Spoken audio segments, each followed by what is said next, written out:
Boa noite, gurias, tudo bem?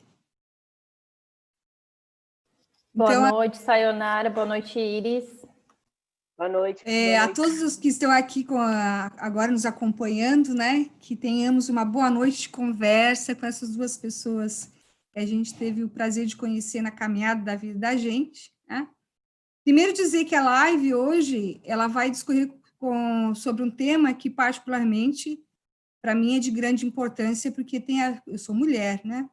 Então, como mulher, eu abracei essa pauta como pessoa, ser humano, e também com uma identidade, porque a gente participa de movimentos sociais, participa de coletivos, então, na militância também profissional.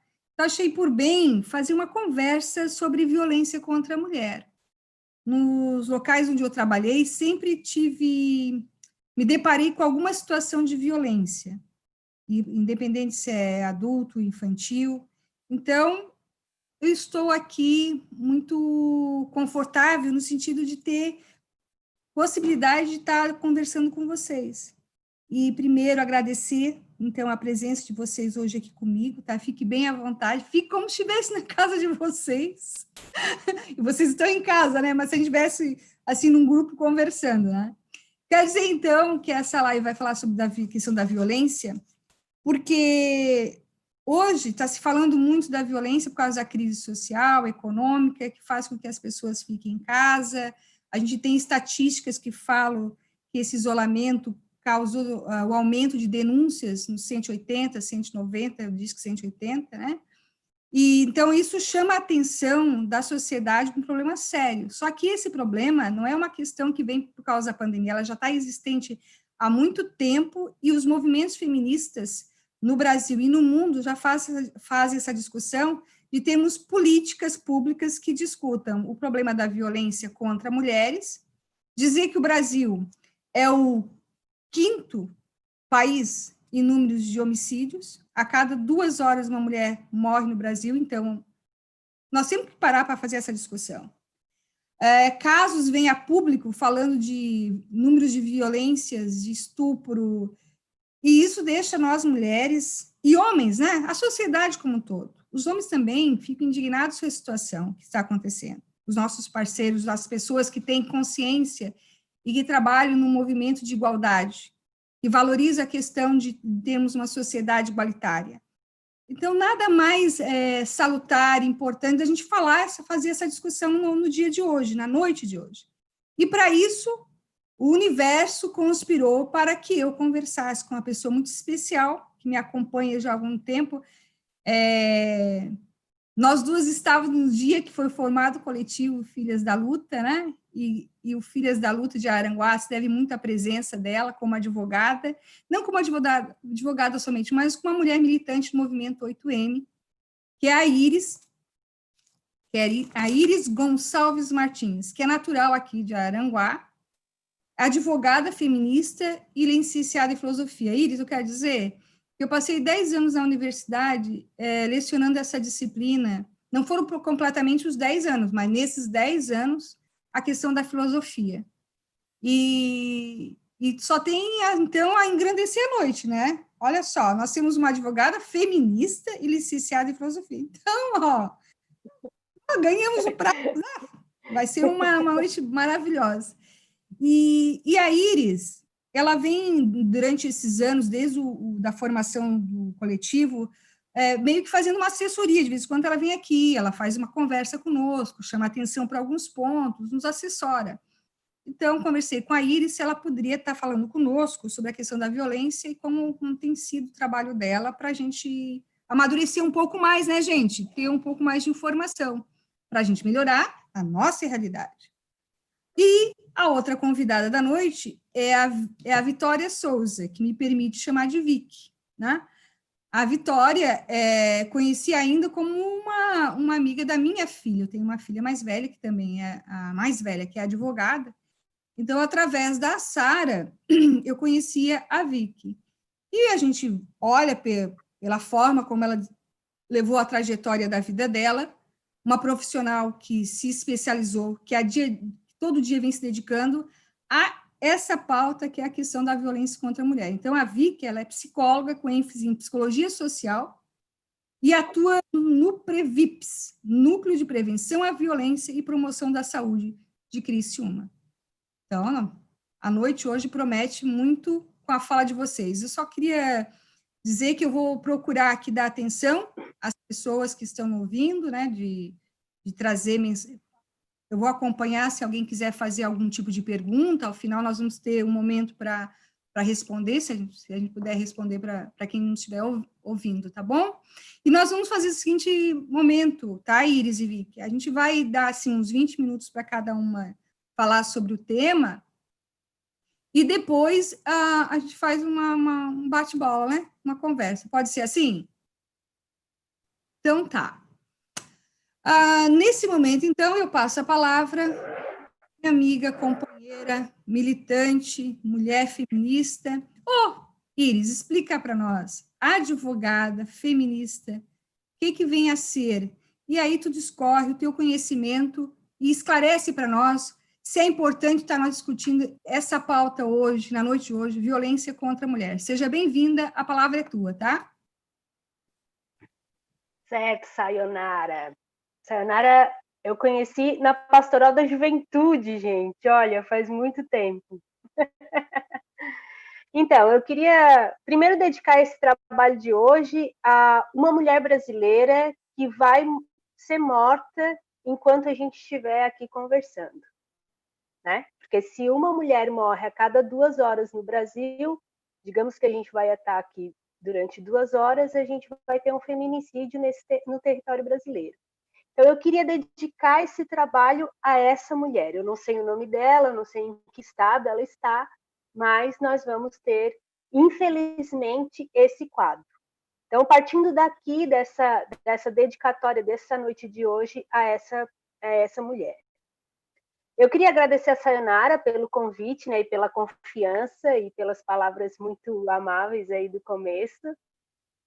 Eu queria agradecer a Vitória, né, pela parceria e pelas trocas que a gente vai fazer aí a partir de hoje e espero que em mais oportunidades também. Agradecer a equipe que está aí nos bastidores, né?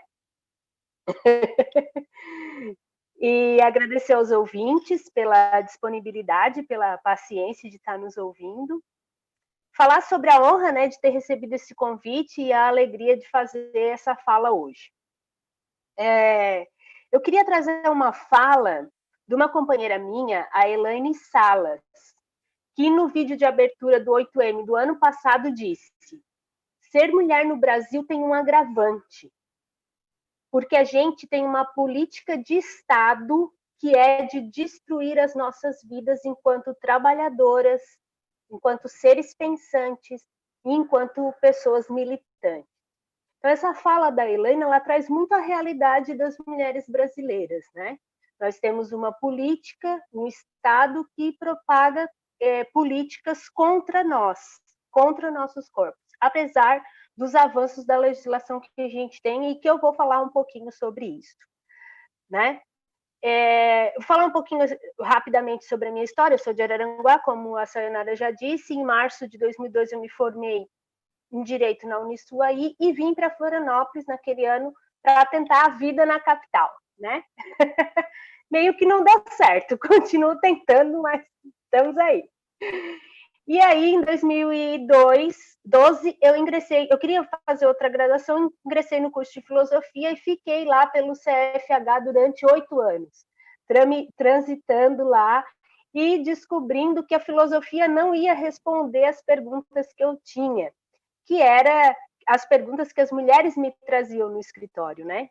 Mas foi muito interessante, porque esse negócio de ser mulher e ser advogada, né?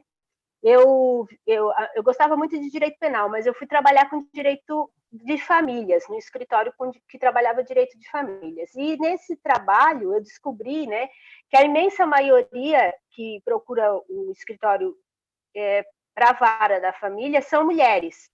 E essas mulheres procuram lá por ações de divórcio, ação de dissolução de união estável, uma ação de alimento para os filhos. Elas não poucas vezes relatam situações de violência.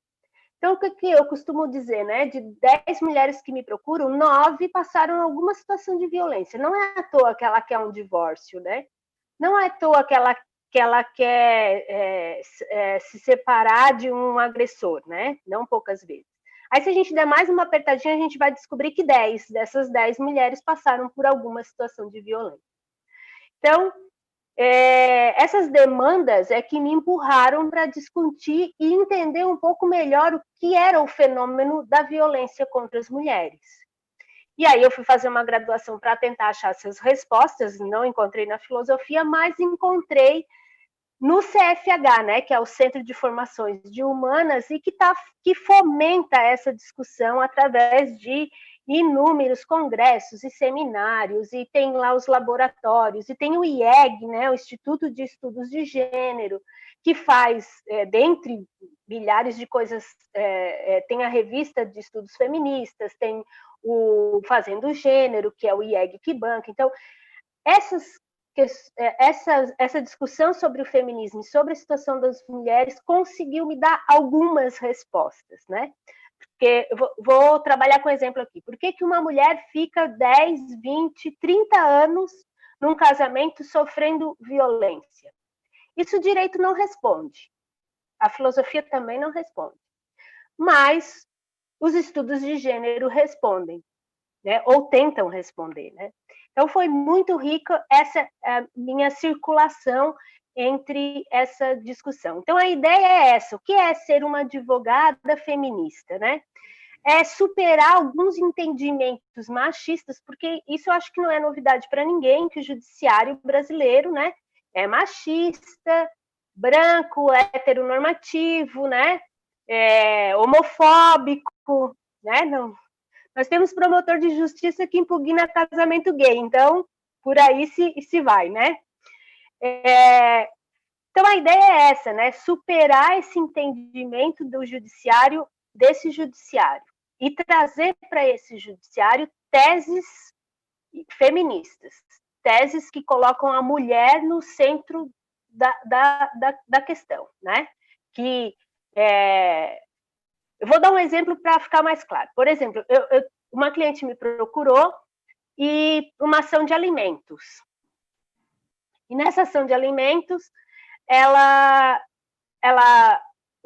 na contestação, o sujeito disse que o alimento tinha que ser bancado da mesma forma por ela e por ele, na mesma proporção. Ocorre que ela ganhava R$1.000 e ele ganhava R$3.000, que é uma realidade das nossas mulheres, né? 30% a menos que os homens. Então, e o advogado bancou essa questão de igualdade, não? Os dois têm que bancar o filho de forma igual. Só que eles não são iguais. Eles são diferentes. Então, o princípio que a gente tem que adotar é o da equidade, né? Cada um contribuir dentro das suas possibilidades. Outro advogado faria isso? Sim, outro advogado faria isso. Mas é essa visão feminista, né, que os estudos de gênero nos colocam, que a gente tenta trazer para o judiciário quando a gente se coloca enquanto advogada feminista. É essa a ideia, né? É alargar o mundo jurídico com teses feministas, né? Quando a gente tem um indeferimento de uma medida protetiva, por exemplo, porque uma juíza não reconhece a violência psicológica, né? Não, a Maria da Penha, não dá para aplicar a Lei Maria da Penha e dar a medida protetiva porque ela não apanhou do marido, mas só que ela relatou uma situação de violência psicológica grave e a juíza não reconheceu. É ir lá e mostrar, não, a Lei Maria da Penha tem essas 5 tipos de violência, não é só a violência física. Então, é esse tipo de olhar que a gente pretende trazer para o judiciário enquanto a gente se coloca enquanto advogada feminista. Eu queria dizer assim que a proteção dos direitos humanos das mulheres não é uma coisa assim, que a gente criou, né, que foi trazida pela situação que a Maria da Penha sofreu aquela agressão que a deixou paraplégica, e a partir dali a gente começou a discutir feminismo e discutir violência contra a mulher no Brasil. Não, não é isso. Na verdade, o mundo discute violência contra a mulher, né? Então, em 1900, eu vou usar o marco temporal do mundo, a Declaração Universal dos Direitos Humanos, 1948, a declaração afirma que a dignidade do ser humano é inalienável, independente da raça, credo, sexo ou condição social ou partidária. Então, em 1948, o mundo já discutia, né, com todas as implicações que a Declaração dos Direitos Humanos tem, mas o mundo já discutia isso. E o mundo, a partir dali, continuou discutindo, né? Tiveram vários tratados e convenções internacionais, uma para dizer o que é discriminação contra as mulheres, outra para dizer que os direitos humanos das mulheres também são direitos humanos, outra para dizer o que é violência contra as mulheres. A gente, por mais óbvio que pareça para nós, mas teve que ter uma convenção internacional que aconteceu no Brasil, em Belém do Pará, em 1994, para dizer o que era. Ela conceitua no primeiro artigo o que é violência contra a mulher.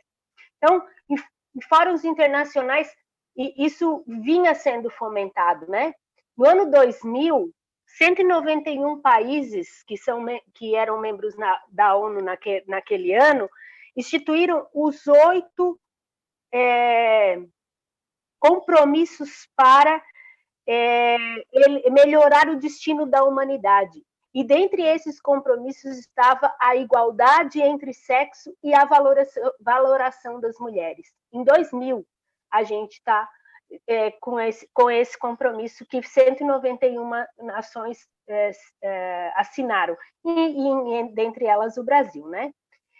No Brasil, então, esse é no Fórum Internacional, né? No Brasil, os impactos desses tratados e dessas convenções vêm sendo fomentados pelo movimento feminista, né? Eu vou usar o marco temporal aqui, a Constituição Federal, né, de 88. Mas antes da Constituição Federal, a gente ganhou o direito ao voto, né?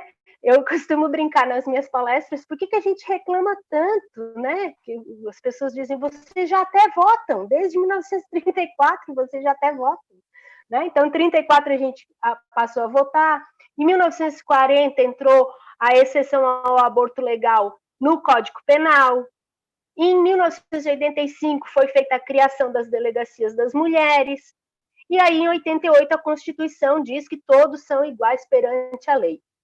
Homens e mulheres são iguais em direitos e obrigações. Artigo 5º. E no artigo 226, parágrafo 8º, inciso 8º, desculpa, sempre, cabe ao Estado coibir a violência contra a mulher no âmbito familiar. Então, desde 88, já trazia a Constituição Federal a necessidade do Estado brasileiro promulgar uma lei de proteção às mulheres. Nós estamos em 1988. E a lei da Maria da Penha só vai ser promulgada em 2006. Né? Olha o atraso aí. Bom, em 95 a gente teve a Lei 9.099, que criou os juizados especiais, então aquelas conflitos decorrentes de violência doméstica eram julgados no 9.099, pois entendia o judiciário brasileiro que os conflitos decorrentes de violência doméstica eram de menor potencial ofensivo, né? Aquela tradicional, em briga de marido e mulher ninguém mete a colher, então era discutido lá no 9.099, não tem problema, né? Isso aí vai ser resolvido, vocês vão voltar. É tão problemática essa questão do 9.099 que a Lei Maria da Penha tem um artigo só para dizer os conflitos decorrentes de violência doméstica dessa lei não podem ser discutidos em juizado especial criminal.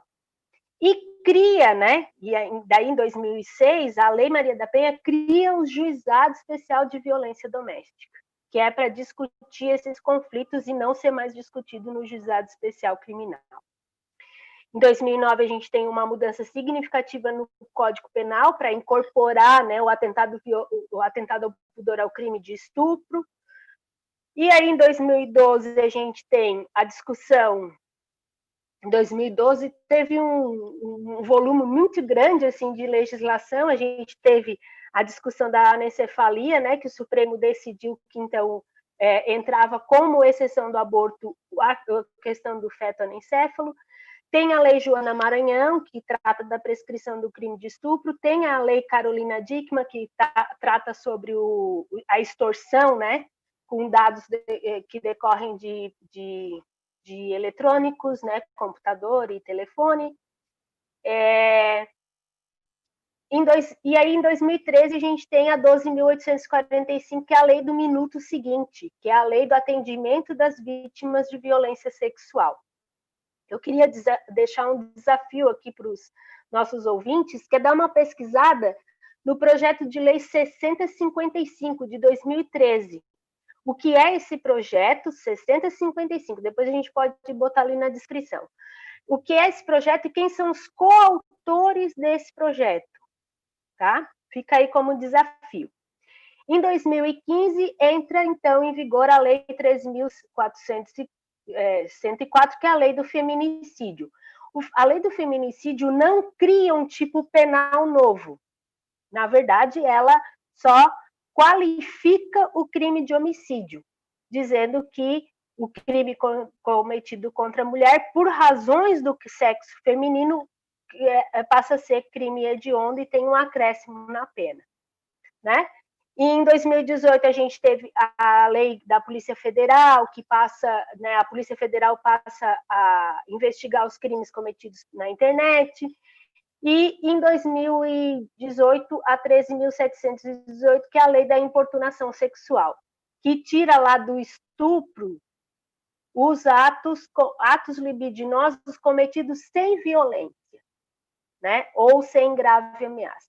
Isso foi uma discussão gigante dentro do judiciário brasileiro, né? Dentro da comunidade jurídica, por causa de várias coisas, mas de que não podia ser crime de estupro passar a mão numa mulher, por exemplo, no ônibus. Ou dar um beijo forçado no carnaval. Isso não podia ser estupro. O judiciário brasileiro disse.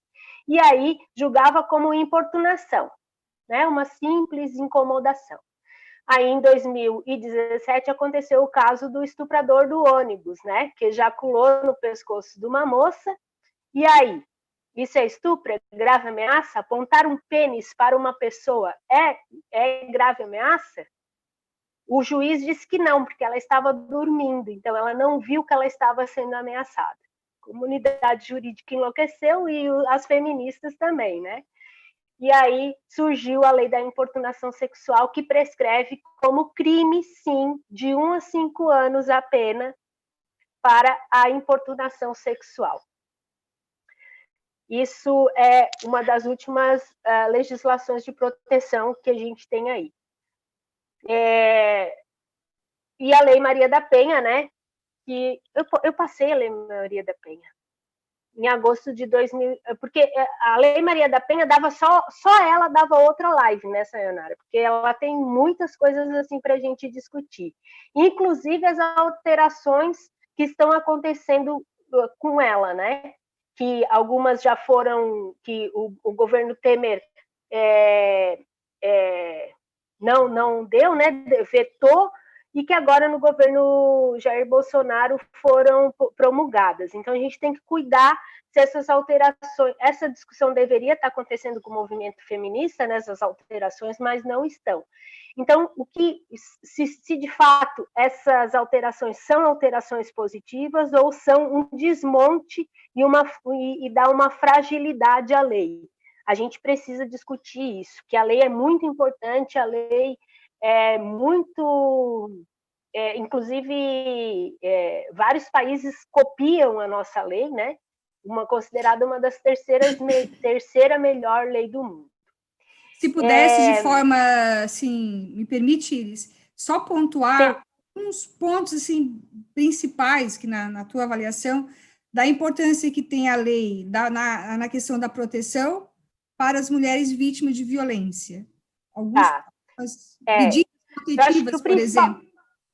sim, o principal ponto é o conceito, né? E aí vou trazer um pouquinho da filosofia aqui, que é conceituar o que é violência, né? O artigo 7º trata dos 5 tipos de violência que podem ser consideradas violências cometidas contra as mulheres no âmbito familiar, né? Violência física, violência sexual, né? Conceitua o estupro marital, né? Pode acontecer, o estupro cometido pelo marido, a violência moral, a violência psicológica e a violência patrimonial, né? Eu, no direito de família, enfrento muito a violência patrimonial. Chegar numa situação de divórcio e querer os bens. O sujeito botou os bens no nome de laranjas, tal, porque previa o divórcio. Então, para mim, tem várias coisas boas na lei, mas dar esses 5 conceitos sobre violência foi muito importante. E as outras medidas, né? Medida de proteção como o afastamento do agressor, a suspensão do porte de arma, a prisão em flagrante em caso de descumprimento da medida protetiva, né? Que foi uma alteração importante que sofreu há pouco tempo. E o agressor comparecer a programas de recuperação e reeducação. Aí é o tema que as escolinhas, né? Um tema bem polêmico, mas que eu acho que eu levanto como importante, assim, a lei, né? Criar os juizados especiais, né? É importante a lei, ela chama a responsabilidade entes públicos e privados e a sociedade, né? Ela amplia o conceito de violência e ela diz a sociedade toda tem que coibir a violência contra as mulheres, né?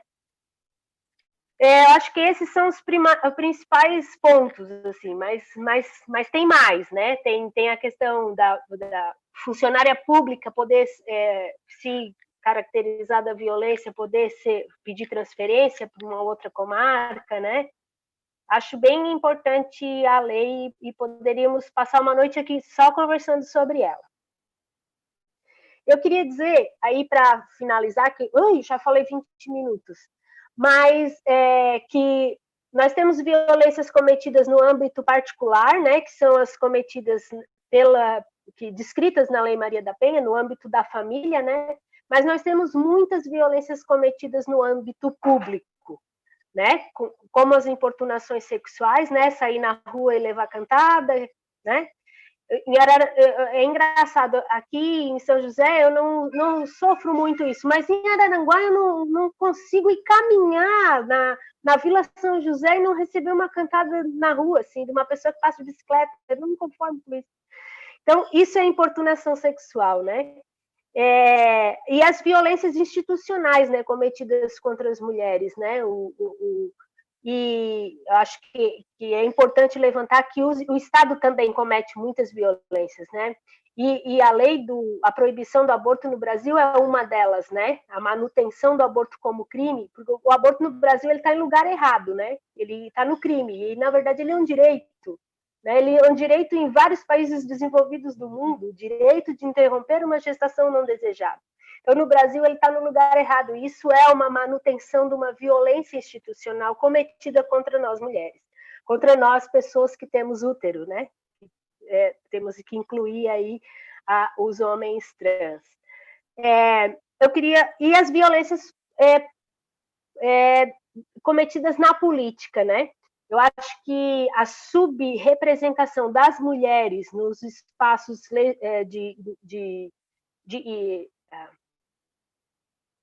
legislativos, né? Isso é muito emblemática e responde muito essa questão de violência, do que eu quero dizer com violências políticas, né? E além disso, além de as mulheres terem dificuldade de acessar os meios eletivos, ainda quando acessam, sofrem vários tipos de situação, como inclusive a morte, né? Que é o caso da Marielle Franco, morta única e exclusivamente por desafiar o status quo, né? Desafiar a política, né? Que era feita no Rio de Janeiro E, então, tem essa violência política também que é importante a gente trazer. E outras várias, né, políticas. E aí, para fechar agora mesmo, de verdade, eu queria dizer das reformas, né, que são ataques aos nossos direitos, vários ali, congelamento de gastos públicos, terceirização, a PEC 181, várias. Para ter uma ideia, Sayonara, existem mais de 60 projetos de lei para alterar Maria da Penha. Então, por aí a gente tira, né? Tem muito projeto para atacar nossos direitos. E eu queria falar sobre os decretos sobre armamento e quanto eles são impactantes na vida das mulheres. É sabido por todos que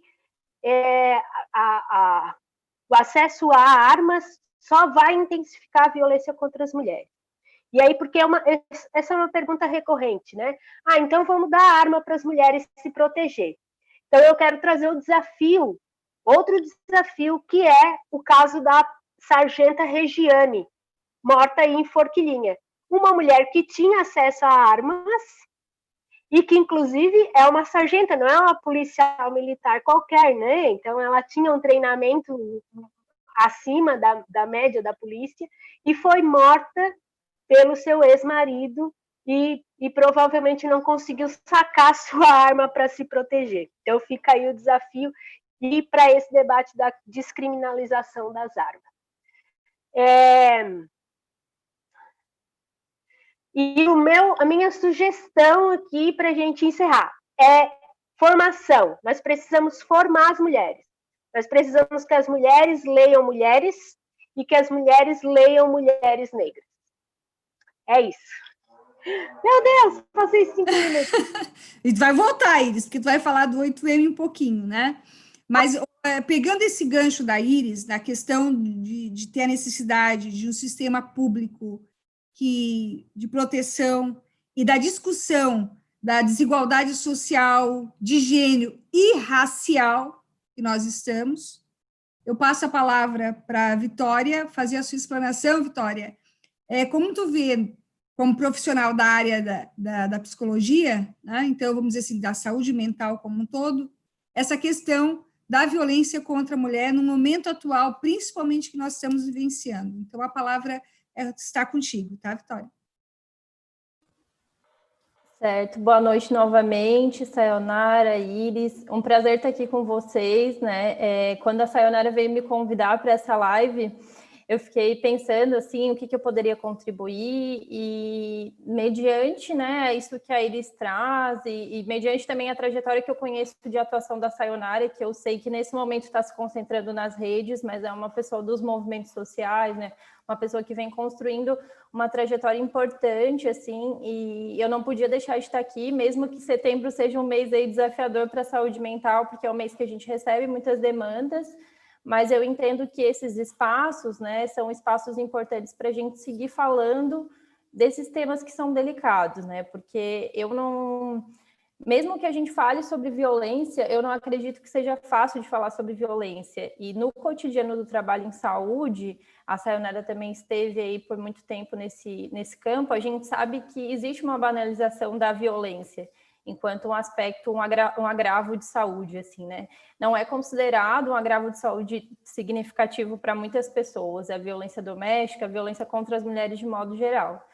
E eu fico muito feliz de dividir esse espaço com a Iris, né, que faz, então, essa abordagem a partir de uma advocacia né, feminista, que tem isso como norte, porque eu entendo que foi por mulheres como ela que a gente tem hoje a Maria da Penha, né? A gente sabe que foi uma conquista também dos movimentos sociais, da advocacia feminista, então é um prazer para mim estar aqui falando sobre isso, assim. E antes de engatar na pergunta, né, eu acho que é importante situar, eu iniciei a minha carreira esse ano como psicóloga, né? Sou muito jovem e acabei de me formar e venho trabalhando com a perspectiva de gênero. Acho que eu costumo pensar que desde antes da minha formação, mas a partir da minha formação enquanto psicóloga, trabalhando de maneira mais institucionalizada, né? Nos espaços, nos coletivos, onde eu tenho atuado, assim. e entendendo muito que a discussão da violência, ela passa pela cultura, de modo geral, né? E ela precisa estar nas discussões de cultura, assim. Então, eu não vejo também como a gente discutir, e aí agora, num contexto de pandemia, né? Como passa também pela cultura, a gente está pensando que houve um aumento, né? E aí eu já quero entrar numa perspectiva mais de dados, assim, que aí a Iris está aí, pode dizer, né? Houve um aumento nos registros de violência, mas não houve um aumento na procura pelos serviços de saúde, pelo menos não aqui na região. E o que a gente pode entender e talvez problematizar, já puxando depois, se a Iris quiser, né, conversar sobre isso, da Lei Maria da Penha, né, que ela ainda fica numa esfera muito de punição. Infelizmente, a garantia do acesso ao cuidado de saúde fica secundarizado nesse momento, assim, né? Porque me parece que muitas pessoas se preocupam em, de fato, de alguma maneira, registrar uma ocorrência e aquilo ali está resolvido. Sendo que a gente sabe que o processo de violência que essa mulher passa, que ela vivencia, ele vai marcar a vida dela e ela vai precisar de toda uma reestruturação que passa muito pelo âmbito da saúde, da assistência social, do acesso à cidadania, né, à dignidade. Então, a lei prevê isso, mas a gente entende que, infelizmente, o nosso Estado, e aí a gente sabe que não é coincidência, né, com um plano, secundariza esses outros aspectos às mulheres. Então, eu acho que a lei ela serviu muito para visibilizar e para tirar dessa cifra oculta, né, a violência que existia, mas, de alguma forma, a gente ainda não consegue dizer que garantimos o direito à saúde e ao cuidado para essas mulheres, e isso é muito grave, porque isso é mais uma violação, né? Então, mesmo as mulheres que são vítimas de violência, muitas delas não conseguem o acesso à saúde, assim. E aí eu falo isso do lugar que eu estou hoje, né, que é um serviço que trabalha a partir de dados epidemiológicos de saúde, de dados que são conectados com os agravos, né, mas são sobretudo do campo da violência. Então, violência interpessoal, né, e aí tem suas tipificações. Nesse sentido, o que eu entendo, né, que a gente precisa começar a pensar também, e aí aqui eu parto de uma perspectiva que foi por onde eu comecei a estudar, talvez, a violência, que é uma perspectiva de biopoder, né? Então, esse poder, essa autorização que os homens têm de cometerem as violências sobre os corpos dessas mulheres, né? Que vem de uma constituição patriarcal e que se alicercem em dispositivos, né? Que a gente pode chamar de dispositivos, assim, de poder que vão fazendo, estruturando na sociedade de maneira legítima essa violência. Então, isso que a Iris traz, né, de uma sargenta, de uma mulher que tinha uma posição, vamos dizer, socialmente de poder, mas ainda assim, né, em uma relação que ela estava subordinada. Isso fala muito da cultura, mas fala muito também de como isso chega no serviço de saúde. Porque a Iris diz que de 9 a 10 pessoas que ela atende, ela fala, né, ela assessora, ela percebe violência, assim, né? Todas as minhas pacientes, mesmo as que quando eu atendi que não era relacionada à violência, passaram por violência. Então, isso também é um dado, né? A violência é constitutiva na vida das mulheres, porque todas as mulheres em algum momento da vida passam por violência, e aí a gente tem um perfil, né, de epidemiológico, tanto em relação à raça, né, os diferentes tipos de violência que essas mulheres sofrem, inclusive violências institucionais graves, as mulheres negras sofrem, e aí a gente tem também uma questão geracional, meninas sofrem um tipo de violência, mulheres adultas outros, mulheres idosas outros, mas o que eu quero dizer é que, infelizmente, isso é de um processo de constituição, porque é muito arraigado com essa cultura. Então, vamos dizer que é impossível a gente passar pelo aspecto da violência sem considerar esse contexto cultural, né? E aí eu entendo que, enquanto profissional de saúde, orientada pelo Sistema Único de Saúde, né, que é um sistema que visa garantir um acesso integral à saúde, um acesso que leve em consideração, de fato, as necessidades desses indivíduos, eu não tenho como não enxergar essa mulher nesse contexto, assim. Mas, infelizmente, essa é uma pauta que ainda é muito subalterna dos nossos estudos, né? E se a Iris diz que o direito é machista, infelizmente a psicologia também é machista, é branca, é hegemônica, e muitas vezes, né, por mais que seja um campo que está progredindo nos últimos tempos, a gente precisa barganhar algumas coisas, assim. E aí, em relação a esse momento de pandemia, o que a gente tem percebido é que talvez, né, por conta das mulheres estarem em uma posição de vulnerabilidade social da crise econômica, né, tem algumas sugestões de por que talvez essa violência tenha aumentado, né? Uma delas é por isso, assim, essa crise econômica, a gente bem sabe, Simone de Beauvoir já falou, né, que basta uma crise econômica e política para que todos os direitos das mulheres sejam retirados.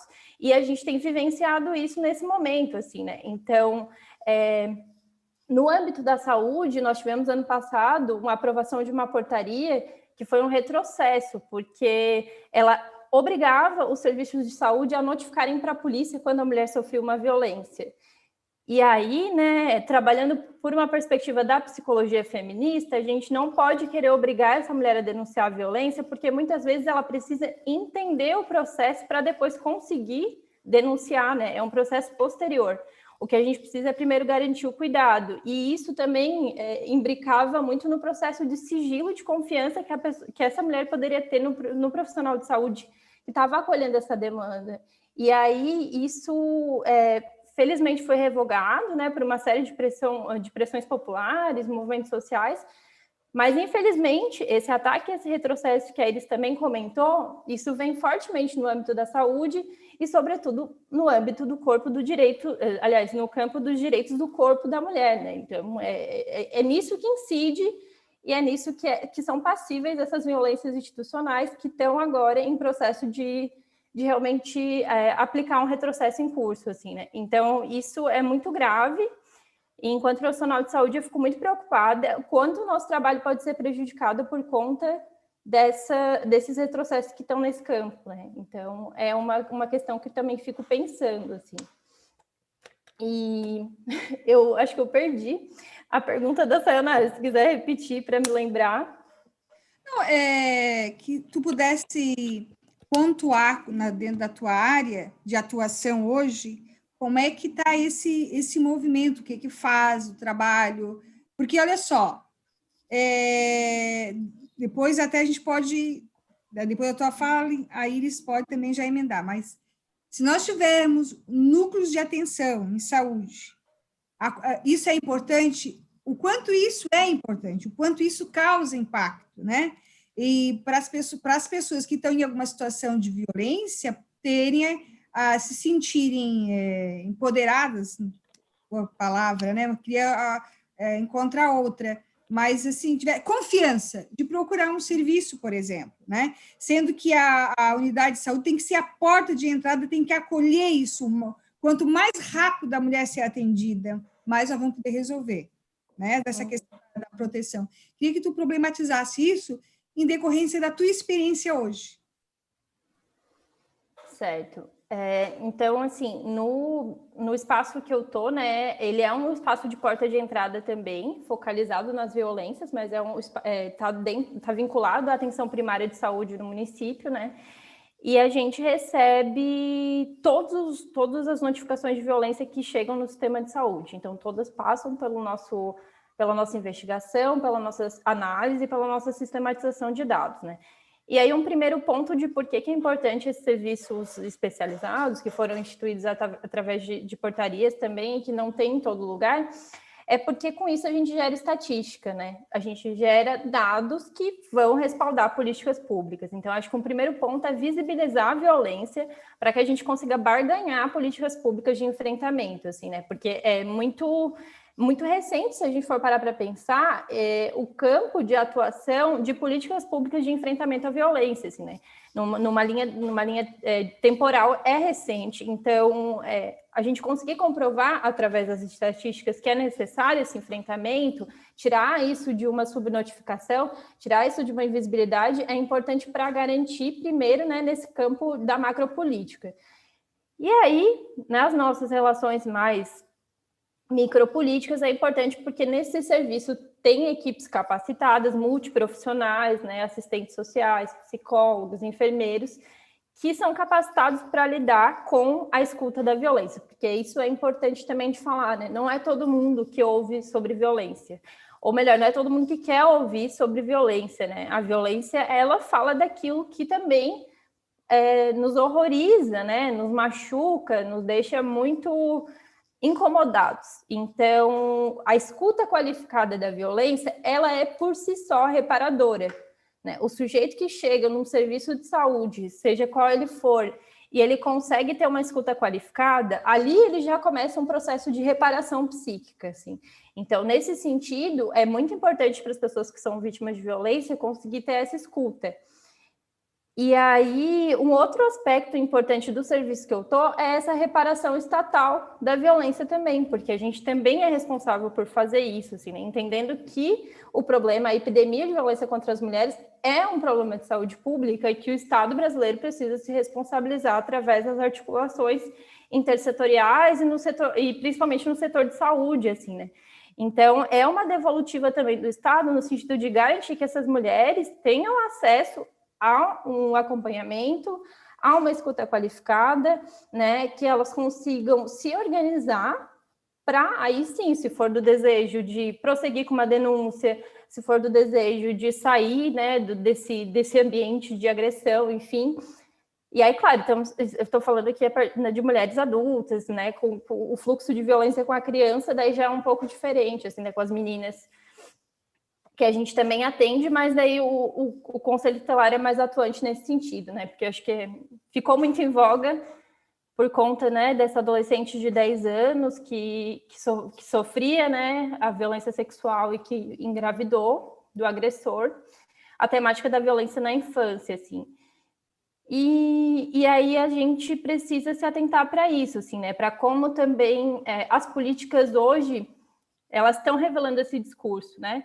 E aí, aquilo que eu falei no início, dessa autorização que os homens têm, né, de maneira, vamos dizer, constituinte também, de uma masculinidade, uma agressividade, algo que passa no imaginário coletivo, isso está sendo legitimado, né, por esse governo que institui a violência como um mecanismo natural, como uma coisa que é, né, do cotidiano.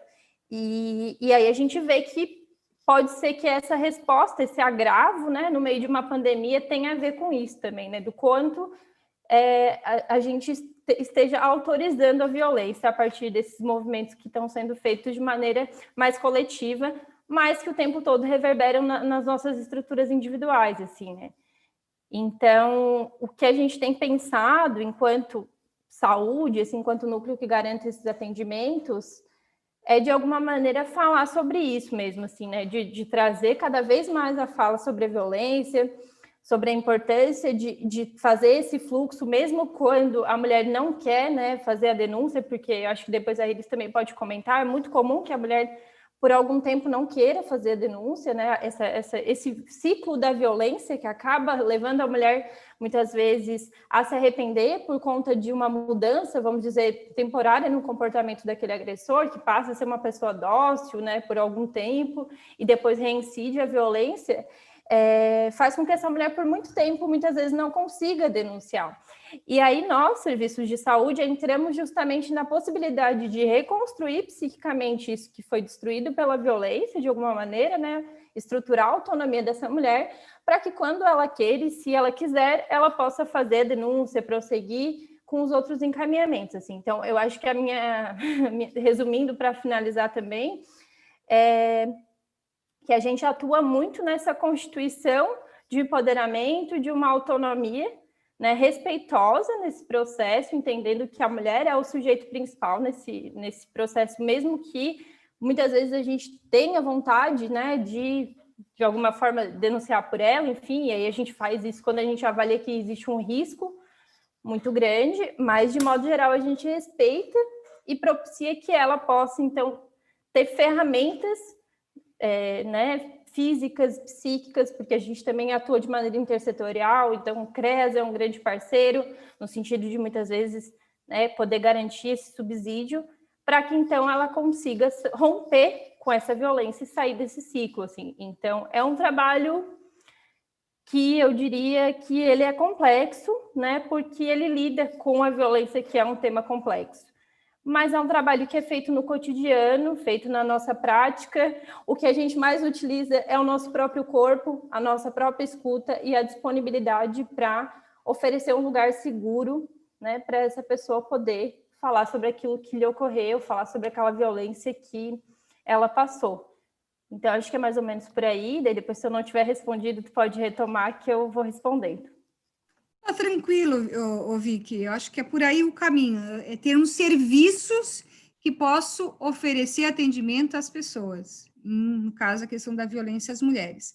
Olha só, quem está assistindo vocês e que está mandando tchauzinho, pessoas maravilhosas, essa mulher que eu conheço, a Sara, a Karen, o Zé Carlos, a Camila, encaminharam um abraço para vocês, dizendo que está bem interessante a live. Até o Carlos, que é da Vila São José, diz assim: um abraço para a Iris, lutadora desde a Pastoral da Juventude, viu? Então, está encaminhando um abraço para ti, Iris. Agora, olha só, eu gostaria de problematizar para vocês o seguinte: o quanto nós precisamos trabalhar, e quem está nos assistindo, todo mundo junto, homens e mulheres, para vencermos, em algum momento, superarmos essa ausência do Estado. Porque nós precisamos discutir a questão de igualdade de gênero dentro da escola. E aí vem uma política de governo que diz que não precisamos discutir isso. Mas como é que nós vamos trabalhar a questão do homem e da mulher, de um relacionamento afetuoso, amoroso, de respeito, entre o homem e a mulher, se não discutimos desde pequenininho, dentro da questão da escola? E para isso, Iris, precisamos da formação, como tu mesmo colocaste. A questão dos conselhos. Em Aranguá, nós não temos um conselho da mulher. Por exemplo, em Criciúma eu sei que tem, porque eu acompanho, os comitês de violência instituídos, a questão de termos profissionais com vontade, porque tem a questão ética, que eu trabalhei na saúde, e tinha uma questão ética, que trabalhei na área de saúde mental, então tinha uma discussão se devia se falar ou não, por favor, não é uma questão de violência.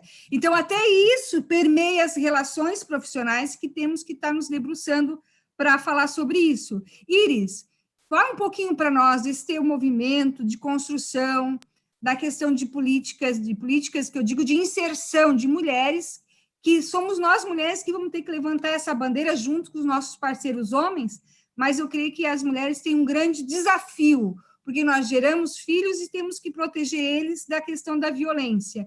Inclusive, como é que agora, hoje mesmo, assisti uma outra notícia, menina de 11 anos tem dificuldade de abortar, vítima de estupro provocado pelo namorado da avó. Que isso? E aí ela não tem...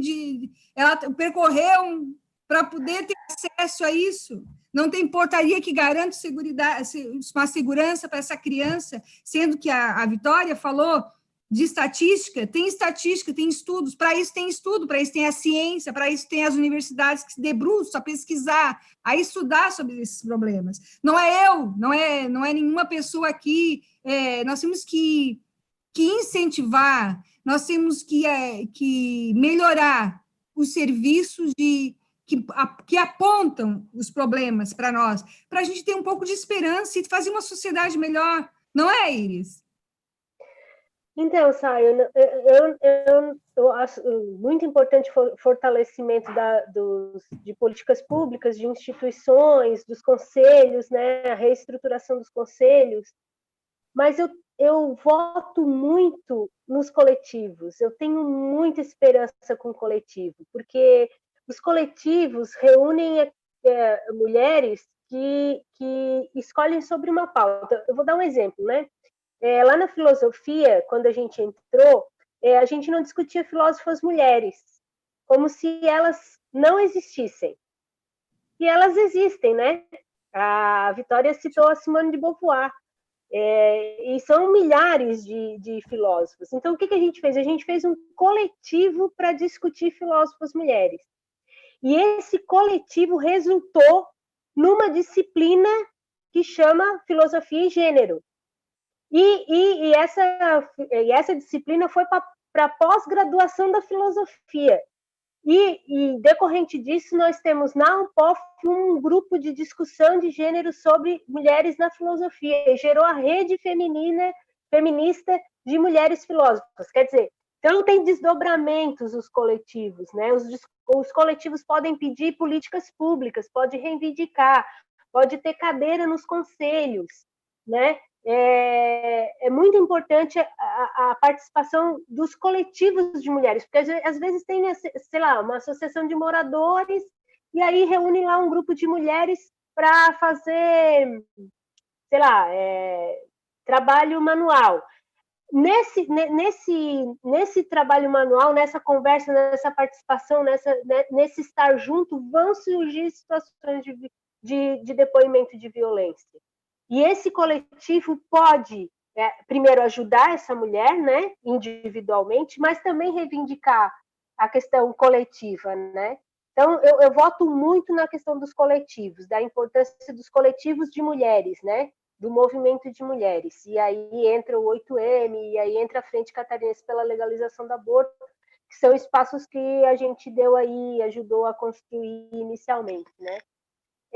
A Vitória, ela lembrou de uma questão que é muito cara ao feminismo e que eu acho que é o grande desafio, que é a questão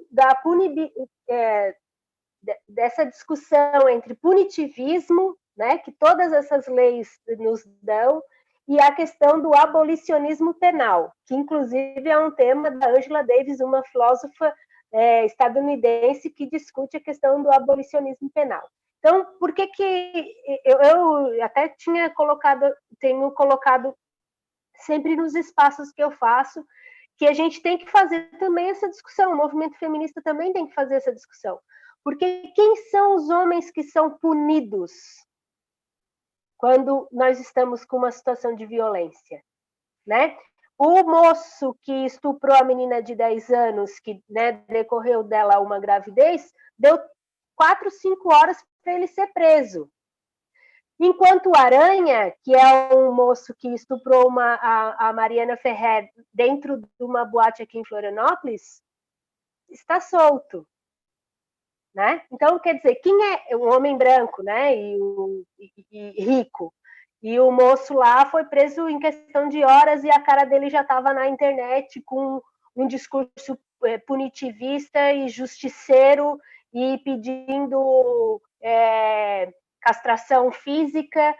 Então, acho que o movimento feminista tem um grande desafio aí, que é compor essas duas coisas. Nós queremos que os nossos homens sejam punidos, que a lei seja cumprida, mas que homens são esses que estão sendo punidos atualmente, né? E como é que vai ser esse? Por isso que eu acho que a Lei Maria da Penha é muito importante, porque ela faz essa discussão, mas ela diz, é preciso reeducar, preciso fazer grupos de homens para discutir a questão da violência e para que eles identifiquem que são agressores, né? Por causa desse papel do patriarcado em fazer esse desserviço, né? Então, eu acho que é um grande desafio aí pela frente essa questão. Mas é isso, Saio. Não sei se te respondi, mas claro, eu tenho muito... Tu sabe como eu tenho fé, né, nos coletivos. Sim, sim. Somos 3 aqui. Somos 3 militantes de coletivo. Então, a gente tem essa experiência e a gente quer mais mulheres em coletivos, porque é dessa forma que a gente vai conseguir unirmos, né, para essa pauta. Mas eu gostaria ainda de que vocês pudessem, nesses poucos minutos, que eu creio que a centralidade também de um trabalho é a questão da rede, né? Porque a pessoa vítima de algum tipo de violência, ela não é de um profissional, ela é uma pessoa inserida em sociedade, que teve uma violência, consequência disso, daquilo. Então, essa rede. E aí nós temos 2 políticas que deveriam ser um pouquinho melhores em termos de financiamento de política pública para ser melhor. Não que os profissionais não são bons, mas às vezes faltam ferramentas para o trabalho. É isso. Ou quando tem os tais equipamentos, são poucos, né? Que são as políticas na área da assistência, que a Vicky falou, dos CRES, por exemplo, né? E a outra política também, que aí, volta e meia, vem no coletivo que a gente participa, Iris, é assim, ó, é que as delegacias, por exemplo, não funcionam de final de semana, né? Então, é um pouco mesmo Queria que vocês comentassem sobre essas duas pontas, né? Uma mais ligada à questão de, tá, daí, encaminha, a mulher aparece, final de semana, daí, para onde é que vai? E a Vicky na questão dessa política de inserção de rede, que é o trabalho junto com a assistência. Tudo bem? Pode ser? Só para, se vocês pudessem falar um pouco, e depois a gente vai para os encaminhamentos finais, tá? Pode qualquer uma começar, pode ser a Iris, então, tá? Ah, mas já falei da outra vez, tá. Enfim. Não, então vamos contar. Vamos, Vicky. Toca. Então... Pode ser, então. Eu acho que essa articulação da rede ela é essencial, né? Porque, com certeza, isso é preconizado na Maria da Penha, né? Que a articulação ela seja multi, que ela passe por vários setores da sociedade e com certeza, essa articulação deveria ser dessa forma. O que a gente acaba tendo como que eu avalio como um grave problema, assim? Tem essa questão do subfinanciamento das políticas, agora mais do que nunca, a gente não tem nem secretaria, né, das mulheres, quanto mais financiamento para políticas públicas. Mas uma coisa que aí eu acho que é mais, talvez, de um processo meu de trabalho, que eu tenho observado, é a falta de desejo político para organizar as redes municipais, né, para atenção à violência contra as mulheres, assim.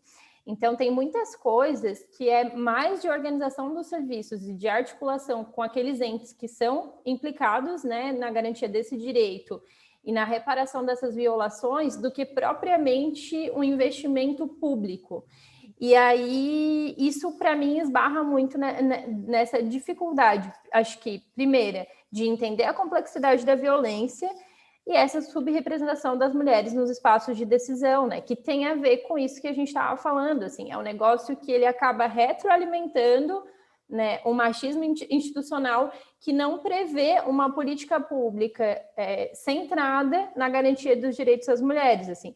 Então, enquanto uma profissional hoje que atua numa rede de saúde que não tem um fluxo definido de violência ainda, eu posso dizer isso porque, né, hoje estou na ponta, eu vejo que existe essa dificuldade, né, uma não vontade institucional de realizar esses processos. E aí, com certeza, a gente, enquanto, né, movimento social, talvez precise, como tu falou, se organizar nesses coletivos, né, um coletivo da mulher, enfim, para poder preconizar que haja essa organização, porque muitas vezes é isso, assim, é sentar com as pessoas da rede e articular qual é o fluxo definido para aquele tipo de violência, porque cada violência tem um fluxo, né? Então, uma violência sexual, ela tem um fluxo que, inclusive, precisa ser rápido, porque essa mulher precisa passar por uma série, né,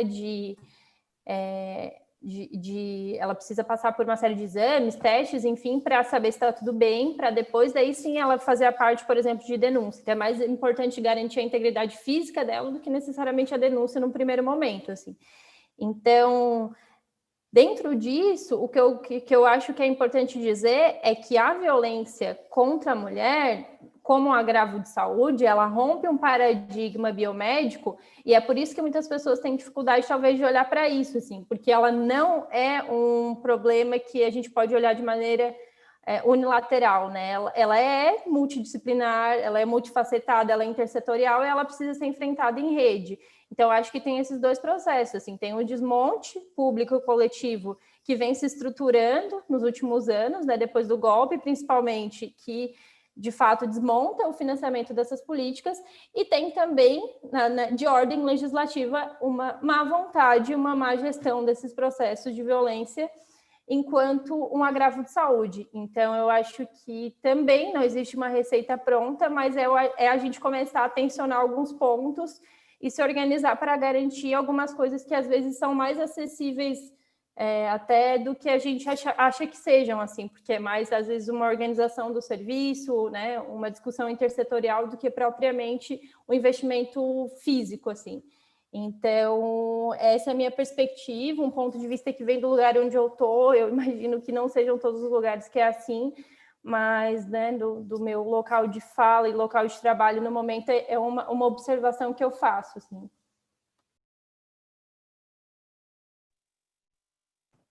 Então, A Vitória fala que nós entendemos, né, que as mulheres precisam primeiro ser atendidas na saúde para depois ver se querem denunciar o agressor ou não, né? Mas essa não é um entendimento do atual governo, né? Acho que o principal tem vários exemplos assim, mas essa portaria 2282, né, que saiu quinta-feira passada, ela dá a letra de quem é que está no poder, né? Ela ilustra muito bem quem é que está. Graças à reação da questão do estupro, do aborto que a menina acessou em Pernambuco, o Ministério da Saúde emite essa portaria que diz que o médico tem que fazer essa investigação policial, né, antes de fazer o abortamento legal. Então, para nós é claro que não, que tem que ser um atendimento médico e de saúde psicológico primeiro, para depois ver essa questão, mas para o atual governo, né, para as atuais, por isso que a fala da Elaine Salas é muito importante, né, é uma política de Estado de agressão às mulheres e aos direitos das mulheres, né, então é muito difícil, claro, a gente consegue, a gente teve algumas portarias que, né, foram revogadas graças ao movimento social, mas algumas coisas ilustram bem como é difícil, né? Como é difícil. A questão das delegacias, então, a gente sabe que, primeiro, a implantação das delegacias das mulheres, né, no Estado é bem, além de precária, é pouca, né? Porque nós não temos uma delegacia exclusiva das mulheres. Nós temos uma delegacia das mulheres, crianças e adolescentes, e idosos, né? Crianças, adolescentes, idosos e mulheres. Então, a outra sobra para os homens adultos, né? Os outros tipos de delegacia, porque todo o grupo de mulheres e crianças e adolescentes e idosos fica na delegacia das mulheres. Nós não temos uma delegacia exclusiva. E, além de não ter uma delegacia exclusiva, o sistema é precarizado. Né? A gente sabe, já tem depoimento de policiais que sofrem algum tipo de situação de castigo, por exemplo, por algum erro ou por alguma coisa, e vai trabalhar na delegacia da mulher para tipo, se aposentar lá, né? E ser castigado na delegacia da mulher. Então, não existe, e quem enfrenta a delegacia da mulher sabe disso, né? Não existe formação para esses profissionais. Apesar da Lei Maria da Penha dizer que o atendimento deve ser preferencialmente feito por mulher, não existe isso, né? E, além disso, agora na pandemia teve um agravante que eles fecharam de vez as delegacias da mulher. Ela não funciona sábado e domingo, mas agora ela não funciona mesmo. Tem uma placa lá dizendo: faça sua denúncia pela internet, na internet. E aí, assim, tipo, eu tive um caso de uma mulher em Navegantes que o cara botou ela para a rua de casa, ela e o filho, e a roupa do corpo que ela estava. Ela foi na delegacia e estava lá a placa: acesse o seu computador, que estava em casa, o agressor, e faça a sua denúncia. E daí a gente vê a delegada-chefe indo na coisa, dizendo que é muito bom o acesso das mulheres à internet para fazer a sua denúncia. Como que essa mulher ia fazer se ela foi expulsa de casa só com a roupa do corpo? Aí a gente conseguiu acionar a rede, né? Conseguiu acionar uma advogada lá e conseguiu com que porque o acesso a fazer o boletim de ocorrência na internet não é exclusivo, né? É eventual. Primeiro, ela deve se dar o acesso dela na delegacia física. Se ela optar, se ela puder fazer na delegacia online. E aí a gente conseguiu que a rede se mobilizasse, conseguir que a delegada fosse lá e fizesse com que fizessem o boletim de ocorrência, e conseguir os policiais para irem na casa dela pegar os pertences dela e do filho de 4 anos. Então, a importância da rede. Saiu, inclusive, uma nota pela OAB de Navegantes em relação a esse caso, e todo mundo levou um puxãozinho de orelha lá na delegacia. Então, é isso, assim, o acesso à internet é muito importante, mas ele não é para todas, né? A gente tem que ter esse cuidado e esse olhar, né? E nem todas as mulheres podem acessar. E eu acho que, para eu não me alongar muito, é isso, assim, é a importância desses, como é que chama, Sayonara? Ferramentas, não, vocês na assistência social Equipamentos? esses equipamentos, isso, esses equipamentos serem... Que equipamento sem gente também, né? Equipamento, tem que ter... Exatamente, exatamente. E estarem mais presentes na vida das mulheres, mas também de forma mais qualificada, né? Bom, aqui eu queria, então, agradecer, né? Agradecer as pessoas que estão nos assistindo ou que vão assistir depois essa live, que sirva de reflexão para esse momento que a gente está vivendo de sociedade, que nós precisamos de políticas inclusivas para as mulheres, para as vítimas de violência, e que nós precisamos nos questionar a partir, eu gostei muito da Vicky quando diz do olhar, né? O olhar. E aí tem um profissional da saúde mental que falava assim, qual o óculos que tu usas? Né? Então, qual é o nosso olhar diante da violência que estamos vivendo? Porque se nós queremos uma sociedade melhor, ela não vai se dar com violência, é óbvio, né? Então, a gente precisa problematizar mesmo isso em todos os espaços que nós tivermos, em conversas em família, na escola com os professores, na saúde, e para isso nós precisamos de profissionais, como a Iris, como a Vitória. Então, da minha parte, só agradecer por vocês tirarem um tempo da vida de vocês para estar aqui nesse momento, e gratidão mesmo, e que na vida de vocês, profissional e pessoal, que vocês tenham muitas alegrias, no sentido de conquistas, né? Porque não é fácil trabalhar nessa área. Eu lembro, Vicky, que quando eu trabalhei com saúde mental, então, a assistência social é que fazia os primeiros atendimentos. E eu era muito envolvida na questão de pesquisa, adorava pesquisa. E dessas questões de pesquisas, 99% das mulheres que procuravam atendimento psiquiátrico, que tomavam suas boletas, era para fugir de momentos de violência.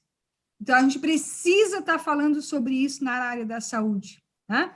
Então, agora, gostaria de muito de continuar conversando com vocês e estender, né? Porque a gente começa um ponto e a gente poderia estar se desdobrando, mas que isso seja um início, que a gente possa fazer isso em qualquer outros grupos, e eu tenho certeza que a Iris e a Vitória estarão dispostas a contribuir. Então, para a gente fechar a noite, agradecer, e dou a palavra agora para a Iris, depois para a Vitória, para fazer os agradecimentos. Pode ser assim? Então, só lembrar, né, que os países mais desenvolvidos do mundo, a desigualdade de gênero é quase inexistente. Então, se a gente quer desenvolver o país, se a gente quer melhorar o país para todos e todas e todes, a gente precisa extinguir a desigualdade de gênero e extinguir a violência de gênero. Né? Então, se a gente quer ser o país desenvolvido, não existe desenvolvimento com desigualdade de gênero e com violência de gênero, né? Agradecer, Sayonara, o convite, agradecer, Vitória, pela parceria, agradecer as pessoas que estão nos ouvindo, eu estou aqui de olho nos comentários, um beijão, super beijo para todo mundo, e dizer que eu me coloco à disposição, eu estou aí no Facebook, no Instagram, é só me mandar uma mensagenzinha, e a gente pode reproduzir essa conversa, ou outra, né? Podemos conversar sobre outros assuntos, claro, acerca das mulheres, né? E acerca dos direitos das mulheres, me coloco à disposição. Tá bom? É só me chamar. Ok, brigadão. Vicky? Quero agradecer também, né, o convite, esse momento, assim, conhecer a Iris, que eu não conhecia, né, a gente conversou brevemente, mas, assim, parabenizar também pela atuação dela na frente pela legalização do aborto, né, que é um tema ainda mais delicado, mas eu acho que é bem isso que tu coloca, né, Sayonara, a gente precisa colocar essa lente, esse óculos para olhar para essas coisas, porque uma vez que a gente coloca esse óculos, a gente não consegue não ver mais as violências, né? E eu acho que passa muito pela educação, passa por todos os nossos processos, assim. E para finalizar, então, eu quero também me deixar à disposição para futuras conversas, né? Se precisar em outros momentos. E dizer que a gente segue falando sobre isso, né? Segue discutindo, porque é um assunto que não se esgota, porque é um assunto do cotidiano e com o cotidiano ele se transforma. Então, agora a gente está pensando num aumento por conta da pandemia, né? Eu espero que daqui a um tempo a gente esteja pensando numa diminuição, né? Vamos pensar numa utopia possível aí, através do investimento, da discussão, da educação, das políticas, para que a gente tenha uma virada nesse campo, porque as violências não podem ser naturalizadas, né? Elas são graves problemas e a gente precisa, de fato, assim, atuar no enfrentamento. Então, só agradecer mesmo, dizer que eu acredito muito nesse movimento coletivo que tu tens feito, Sayonara, que eu acho que é assim mesmo que a gente vai provocando algumas coisas, algumas fissuras nessa casca grossa, que é o que a gente está vivendo agora, e que tu continue, né? Muita força para ti na tua caminhada. Eu sei que é difícil, que é pesado esse momento, né? De articulação, enfim, mas que dê tudo certo e a gente se encontra. É isso. Ô, Vitória e Iris, eu acredito